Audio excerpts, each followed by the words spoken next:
تو آگے جو ہے نا یہ 7280 نمبر حدیث ہے، کل امتی یدخلون الجنہ، کہ میری ساری امت جنت میں داخل ہو جائے گی، الا من ابا، مگر جس نے جنت میں جانے سے انکار کر دیا۔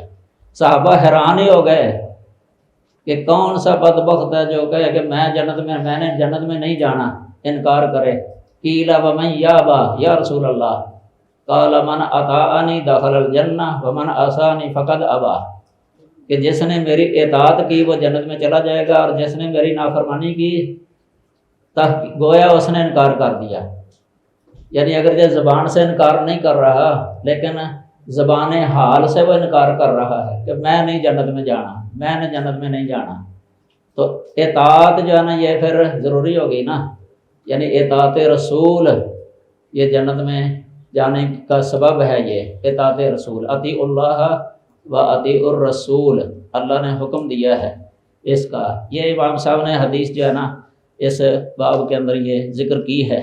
اسی طرح ایک اور حدیث ہے، یہ لمبی حدیث ہے لیکن اس کا ٹکڑا ہے اس کے اندر، من اطاع محمدا فقد اطاع اللہ، جس نے محمد صلی اللہ علیہ وسلم کی اطاعت کر لی تو یقیناً اس نے اللہ کی اطاعت کر لی۔ یہ قرآن میں بھی ہے، من یطع الرسول فقد اطاع اللہ، جو اللہ کے رسول کی اطاعت کر لے گا نا تو اس نے اللہ کی ہی اطاعت کر لی، کیونکہ رسول اللہ صلی اللہ علیہ وسلم جو بھی فرماتے ہیں نا وہ اپنی طرف سے تو نہیں ہے، وہ اللہ کی طرف سے ہے نا۔ آپ تو مبلغ ہیں، مبلغ، یا ایھا الرسول بلغ ما انزل الیک من ربک وان لم تفعل فما بلغت رسالتہ، یہ آپ مبلغ ہیں، اللہ کا پیغام جو ہے نا وہ پہنچا رہے ہیں، تو جو رسول کی بات مانے گا گویا کہ اس نے اللہ کی مان لی۔ یہاں بھی ایک مثال بیان کی، فرشتوں نے آ کے نبی صلی اللہ علیہ وسلم کی مثال بیان کی تھی، تو اس میں یہ فرشتے نے کہا تھا جبرائیل علیہ السلام نے، من اطاع محمدا فقد اطاع اللہ ومن عصى محمدا فقد عصى اللہ، جس نے محمد صلی اللہ علیہ وسلم کی نافرمانی کی تو تحقیق اس نے اللہ کی نافرمانی کی۔ یہ ومحمد فرق بین الناس، اس کو دو طرح پڑھا جاتا ہے، محمد فرق بین الناس اور محمد فرق بین الناس۔ محمد فرق اگر پڑھیں تو یہ فرق فعل ہے، یعنی مصدر ہے، لیکن مبالغتاً جو ہے نا اسم فاعل کے معنی میں، فارق کے معنی میں مبالغہ، یا عدل عادل کے معنی میں ہوتا ہے، کیونکہ یہ فرق کی صفت جو ہے نا محمد صلی اللہ علیہ وسلم کے اندر جو ہے نا یہ کثرت کے ساتھ اور زیادتی کے ساتھ پائی جاتی ہے، کہ بہت بہت فرق کرنے والے ہیں محمد صلی اللہ علیہ وسلم لوگوں کے درمیان، یعنی اچھے اور بروں کے درمیان، حق اور باطل کے درمیان بہت بہت فرق کر دینے والے ہیں، امتیاز کر دینے والے ہیں۔ جس طرح قرآن مجید کو فرقان کہا گیا ہے نا، وہاں بھی یہی، وہ بھی مصدر ہے، یعنی بہت بہت فرق کر دینے والا قرآن حق اور باطل کے درمیان، کہ کھول کھول کر بیان کر دینے والا ہے، حق اور باطل کے درمیان فرق معلوم ہو جاتا ہے بندے کو۔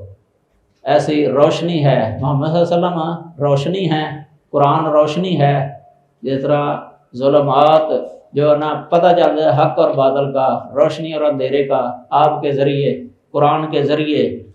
تو یہ فرشتوں نے کہا تھا محمد فرق بین الناس، اس سے پتہ چلتا ہے کہ محمد صلی اللہ علیہ وسلم ہی ایسی ہستی ہیں جو واجب الطاعہ ہیں پوری دنیا کے لیے، یعنی آنے والے قیامت تک آنے والے لوگوں کے لیے۔ لقد کان لکم فی رسول اللہ اسوۃ حسنہ، تو پھر اس سے پتہ چلتا ہے کہ رسول اللہ صلی اللہ علیہ وسلم کی اطاعت نجات کا ذریعہ ہے، اور آپ کی معصیت یہ ہلاکت کا ذریعہ ہے۔ آگے جو ہے نا ایک حدیث اسی سلسلے میں امام صاحب نے لکھی ہے، قبر کے اندر جب سوال ہوگا، نیک بندہ جو محمد صلی اللہ علیہ وسلم کی اتباع کرتا رہا ہے اپنی زندگی کے اندر، جب اس سے پوچھا جائے گا آپ کے بارے میں تو وہ کیا کہے گا؟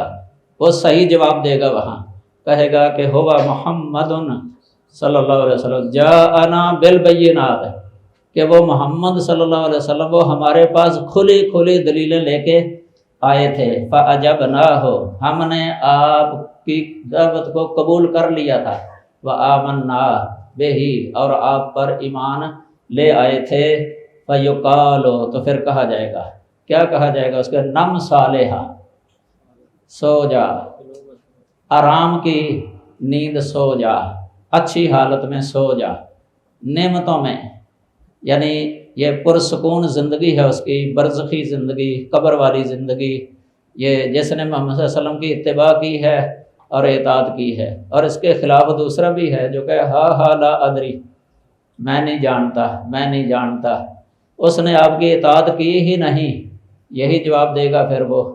ادھر امام بخاری نے دیکھو اس لفظ سے یہ نکالا ہے کہ محمد صلی اللہ علیہ وسلم جو ہے نا وہ کھلی کھلی دلیلیں لے کے آئے، تو جو آپ کی اطاعت کرے گا تو اس کو کتنا اچھا صلہ دیا جائے گا، قبر کے اندر بھی آرام دہ زندگی مل جائے گی۔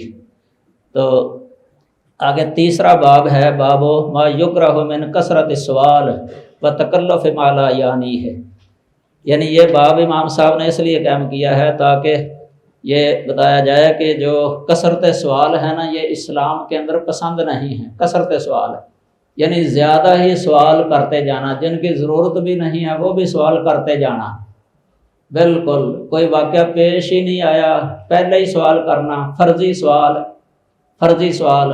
حجت اللہ کے اندر جو ہے نا اس کے بارے میں دارمی کے حوالے سے شاہ صاحب نے وہ کافی آثار جمع کر دیا صحابہ کرام سے، جو بہت برا منایا کرتے تھے یہ کثرت سوال کو۔ حضرت عمر رضی اللہ تعالیٰ عنہ کا بھی لکھا، عبداللہ بن عمر رضی اللہ تعالیٰ عنہ اور عبداللہ بن مسعود رضی اللہ تعالیٰ عنہ اور دیگر صحابہ، کئی تابعی بھی ہیں، تابعین ہیں، ان کے یعنی بہت برا سمجھتے تھے وہ اس کو کہ جو کثرت سوالات ہیں۔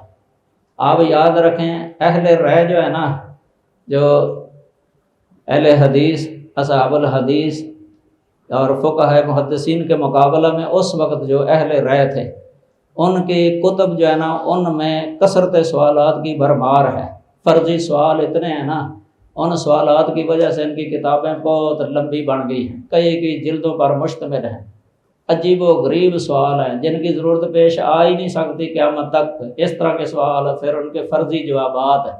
امام بخاری رحمہ اللہ کو بھی پتہ تھا اس کا، کیونکہ امام بخاری رحمہ اللہ فرماتے ہیں حافظ تو کتب عبداللہ بن المبارک و وکی، آگے اور بھی بعض محدثین کے نام لیے ہیں کہ میں نے ان کی کتابوں کو زبانی یاد کیا ہے۔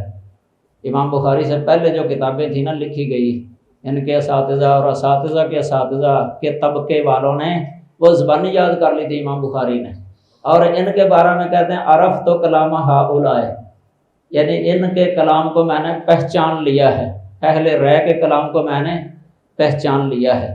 ان کے کلام کے اندر بہت سارے کثرت سوالات ہیں، اس طرح فرضی سوالات، پھر فرضی جوابات ہیں۔ مثالیں میں ادھر ذکر نہیں کروں گا، عام کتابوں میں لکھی ہوئی ہیں، حیران ہو جاتا ہے بندہ، کئی تو اپنی زبان سے وہ ادا کرنے جو ہے نا مجلس کے اندر انسان بیان نہیں کر سکتا، جس طرح کے وہ جو ہے نا مثالیں ہیں سوالات فرضی۔ تو امام صاحب نے ان کا رد کرنے کے لیے جو ہے نا یہ باب قائم کیا ہے۔ پھر تکلف کے ساتھ جواب دینا، تکلف کے ساتھ یعنی جو جواب بنتا بھی نہیں ہے، احتمالات ظاہر کر کے، اس لیے ان کے پھر اختلافات بھی ہو جاتے ہیں، ایک ہی سوال ہوتا ہے اس کے جواب مختلف ہوتے ہیں، مختلفی، تو وہ صرف آراء پر مبنی ہوتے ہیں، حالانکہ ان کی ضرورت نہیں ہوتی، ضرورت پیش آئی بھی نہیں ہوتی، نہ آ ہی سکتی ہے آئندہ کبھی۔ اس طرح جو ہے نا یہ وقت کو ضائع کرنے کے جو ہے نا مترادف ہے یہ۔ تو امام صاحب نے جو ہے نا بے فائدہ تکلفات اس طرح کے، بلکہ امام بخاری رحمہ اللہ نے یہ دعویٰ کیا ہے اس کے اندر کہ نبی صلی اللہ علیہ وسلم سے کبھی اس طرح سوال ہوتا نا، آپ کو اس کا جواب معلوم نہ ہوتا اس وقت، تو آپ خاموشی اختیار کر لیتے تھے، خاموشی، حالانکہ آپ اللہ کے پیغمبر تھے، وحی نہیں آئی، آپ خاموش ہیں، انتظار میں ہیں کہ وحی آئے گی تو بتا دوں گا، تو اگر نہیں تو نہیں، انتظار میں۔ تو امام صاحب کا یہ دعویٰ ہے کہ نبی صلی اللہ علیہ وسلم بھی جواب دینے میں تکلف نہیں کرتے تھے، بس وحی کا انتظار کرتے تھے، وحی کے ساتھ ہی جواب دیتے تھے۔ یہی عالم کی شان ہونی چاہیے، کتاب و سنت کا عالم ہے نا، دلیل اگر وقتی طور پہ معلوم نہیں، جواب معلوم نہیں، تو کہہ سکتا ہے کہ تحقیق کریں گے انشاءاللہ تو پھر یہ بتائیں گے، کہہ سکتا ہے، اس میں کوئی حرج نہیں ہے، دیکھیں گے، تحقیق کریں گے، اہل علم سے مشورہ لیں گے، یا آگے باب آئے گا بخاری کے اندر، اہل علم سے مشورہ لینا، اہل علم سے مشورہ لینا، یہ اس وقت ہوتا ہے جب کتاب و سنت میں کوئی نص موجود نہ ہو. نبی صلی اللہ علیہ وسلم بھی وحی سے پہلے جو ہے نا مشورہ صحابہ کرام سے کرتے تھے، لیکن وحی آ جاتی نا اسی سلسلے میں، پھر مشورہ نہیں کرتے تھے. امام صاحب نے آگے باب باندھا ہے آخر میں جا کے نا، اس میں ایک مثال بھی دی ہے انہوں نے کہ جب منافقین نے ام المومنین پر یہ تہمت لگا دی تھی منافقوں نے، واقعہ افک مشہور ہے یہ صحیح بخاری کے اندر، قرآن میں بھی سورہ نور میں. تو آیتیں نازل ہونے سے پہلے آپ صحابہ کرام سے پوچھ رہے، حضرت علی سے بھی مشورہ لیا تھا اور بریرہ سے پوچھا، زینب سے پوچھا، عائشہ کے بارے میں. تو جب آیتیں نازل ہو گئی ہیں تو بالکل مشورہ نہیں لیا، پکے آیتیں اللہ نے گواہی دے دی، شہادت اور برات نازل کر دی، اب مشورے کی ضرورت نہیں ہے. یہ دلیل دیا امام بخاری رحمہ اللہ نے. اور بھی ایک مثال لکھی ہے. تو یہ بے فائدہ تکلفات جو ہے نا، یہ اس میں امام صاحب نے یہ بھی لکھا ہے کہ اس طرح کا سوال یہ اس میں آ جائے گا. اللہ کے بارے میں سوال کرنا، یہ کہنا کہ اللہ نے یہ جو ہے نا اللہ نے پیدا کی، یہ اللہ نے پیدا کی. آخر شیطان دل کے اندر یہ جو ہے نا خیال ڈال دیتا ہے کہ یہ پوچھو من خلق اللہ، اللہ کو کس نے پیدا کیا. فرمایا کہ جب اس تک نوبت پہنچے فوراً پڑھو اعوذ باللہ من الشیطان الرجیم، یہ شیطان کی طرف سے ہے. پھر رک جائے اس جگہ پر، اللہ سے تعوذ پکڑے، اللہ کی پناہ میں آئے. اس طرح کا سوال یہ بھی اس میں آ جاتا ہے.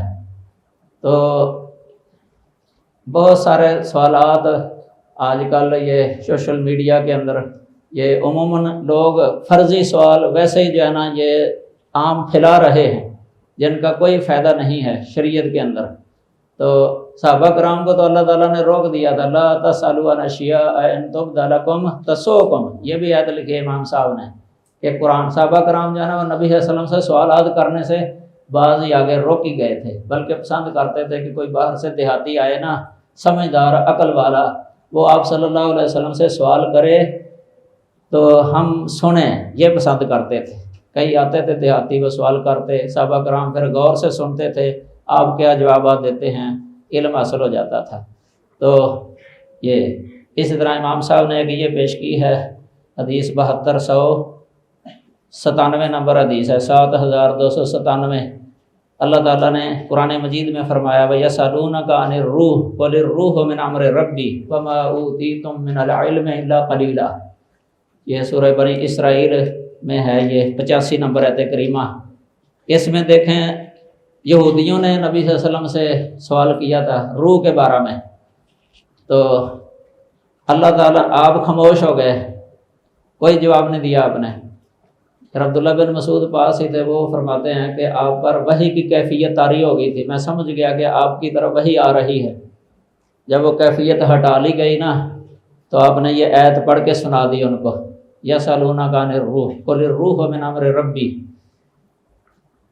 اصل میں دو صورتیں ہیں. ایک تو یہ ہے کہ ان کے ذہن میں یہ تھا کہ اگر اس نے اس کا جواب دیا نا روح کا کہ روح کیا ہے، اس کی حقیقت کیا ہے، اس کی ماہیت کیا ہے، پھر ہم سمجھیں گے کہ یہ نبی نہیں ہے.